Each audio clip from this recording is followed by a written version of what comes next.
jɛkulu mun sigilen don walasa k'i janto bɛnkan sɛbɛn bɛ Mali gouvernement ani jɛkulu minnu tun ye marifa ta olu ɲɔgɔn cɛla la olu ka ɲɔgɔn ye 46nan o kɛra Bamako bidonya in na. Mayiga Sina Damba ale ye kulu in maa ye an k'ale lamɛn u bɛnna mun kan. Bi an bɛnna fɛn caman kan yirala k'a fɔ gouvernement bɛ min na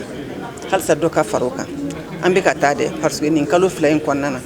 baara minnu kɛra a cayara kosɛbɛ donc mais hali bi a ɲɛ bɛ gouvernement fɛ an ka dɔ fara rythme kan an ka dɔ fara cadence kan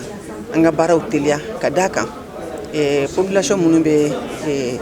nord la u mago bɛ fɛn caman de la min n'a tɛ se ka sabati tant que accord in bilali sen kan n'a baaraw ma teliya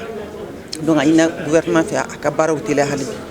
N'a yirala nin lajɛrɛ in senfɛ k'a fɔ Mali gouvernement ale kan ka cɛsiri halisa mun ye maramafɛnw ye n'a bɛ maaw bolo minnu n'a man kan n'u kan ka olu bila. Sidi Kamara n'ale kɔni bɛ baara kɛ ministre la mun ɲɛsinin no bɛɛ ma ale y'a yira k'a fɔ baara caman o de bɛ sen na. Il est prévu que minnu ye kɛlɛ kɛ ni marifa b'u bolo u ka kan ka kɛ yɔrɔ kɛlɛ donc marifaw ka da jamana ka lafiya k'i ɲɛsin jamana yiriwali ma o baara fana bɛ sen na. Service da minnu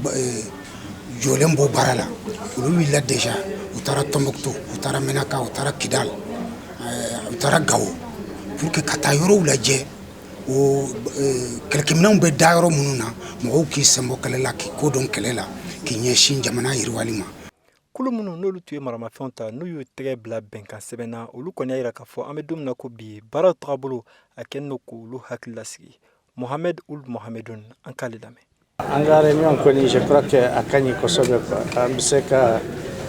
miiri ka baara bɛ se ka taa en avant quoi. Kɔrɔlen ni Mali ministre sen bɛ ye nin baara in na an b'a yira k'a fɔ bi lajɛrɛ in na kɔni Mali ministre si sen ma ye a kɛnɛ kan. Mohamed Danyoko VOA tɔgɔ la ka bɔ Bamako.